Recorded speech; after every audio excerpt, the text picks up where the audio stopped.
এমন সাহিত্য আল্লাহ পাক নাজিল করলেন, সাহিত্য কবিত্ব সব কিছু এর সামনে মাথা নত করে দিল। শুধু সেকালে নয়, সেই কালে, আজকের কালে, ভবিষ্যৎ কালে, কিয়ামত পর্যন্ত কোরআনের সাহিত্যিক মানকে উতরে যাবে, এমন সাহিত্যিকের জন্ম হয় নাই, হবেও না। সুবহানাল্লাহ।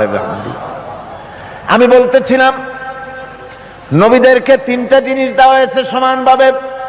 ওহী দেওয়া হয়েছে, মুজিজা দেওয়া হয়েছে, উন্নত মানের চরিত্র দেওয়া হয়েছে।